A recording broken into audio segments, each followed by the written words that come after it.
2017 সালের লাস্টের দিকে খোয়াই কোর্টের একজন মোহরি অরবিন্দ দেবনাথ উনি আমার কইল যে একটা কেস যান দুর্ঘটনায় আহত হয়েছে, এটা দাদা কইরা দিতে পারবেননি। আমি বললাম ঠিক আছে, কইরা দেওয়া যাইব। কইছে দুইটা কেসই করতে হবে, ক্রিমিনাল কেসটা এবং ইন্স্যুরেন্স কেসটা।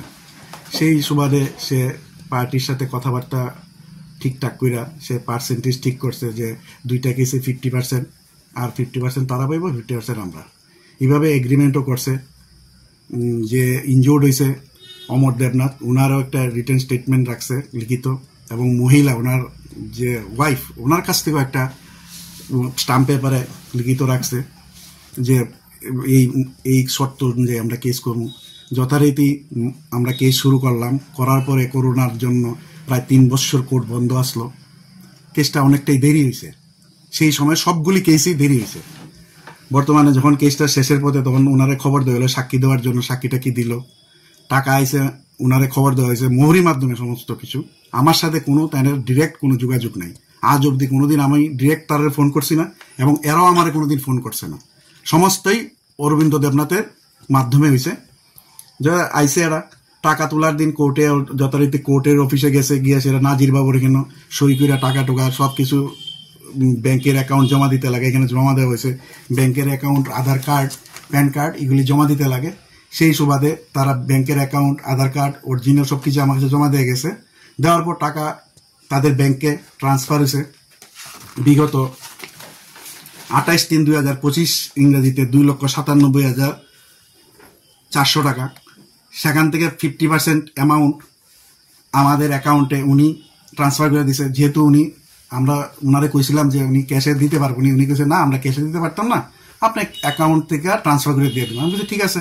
সেই সুবাদে উনি সই করে ব্যাংকে এটা ট্রান্সফার করে দিয়ে দিয়েছে আমাদের অ্যাকাউন্টে। মানে এটা এগ্রিমেন্ট আসলো না, এগ্রিমেন্ট আসলো না, এটা হলো মানে 50% টাকা আমরা দিব। এটা ক্যাশেও দিতে পারে, এটা অ্যাকাউন্ট ট্রান্সফার করতে হবে। 50% এগ্রিমেন্ট আসলো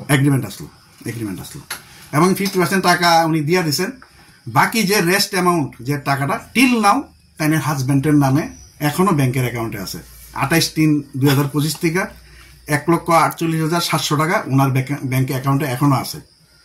মানে এটা তাইনের অ্যাকাউন্ট আছে। কিন্তু তাইনের বক্তব্য ছিল, মোহরির কাছে কইছিল যে টাকাটা ওয়াইফের নামে ট্রান্সফার করে দেওয়ার জন্য। তাই আমরা কইছি এটা সম্পূর্ণ বেআইনি, এটা হইতো না, এটা আমরা পারতাম না। এই কারণে উনি ক্ষুব্ধ হইয়া এইসব মিথ্যা অভিযোগগুলি করছে। সেটা আমার সবচেয়ে হার্টে লাগছে যে কিছু কিছু নিউজ চ্যানেল, আমি তাদের সাথে আমার খুবই ভালো সম্পর্ক, কিন্তু কেউ আমার একবারও জিজ্ঞেস করলো না নিউজটা করার আগে যে সত্যতা যাচাই করলো না কি হয়েছে। তারা প্রত্যেকটা নিউজে উল্লেখ করছে যে আমি নাকি সমস্ত টাকা আমার অ্যাকাউন্টে ট্রান্সফার করছি, কিন্তু আমার সমস্ত ডকুমেন্ট আছে যেটা আমি এখনো তাদের অ্যাকাউন্টে পুরা টাকা আছে। আমি এখানে কোনো 2 নম্বরে কোনো কিছু করছি না, পুরাটাই এখনো ব্যাংকে আছে, আপনারা যাচাই করলেও পাইবেন।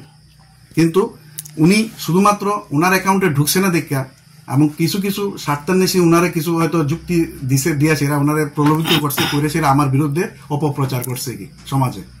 আমি আজকে দীর্ঘ 25 বছর ধরে খোয়াই কোর্টে মানে এই প্রফেশনে আছি, আমার বিরুদ্ধে এরকম কোনো অভিযোগ আজ অব্দি কোনোদিন আসে নাই, এই প্রথম। আপনার নাম?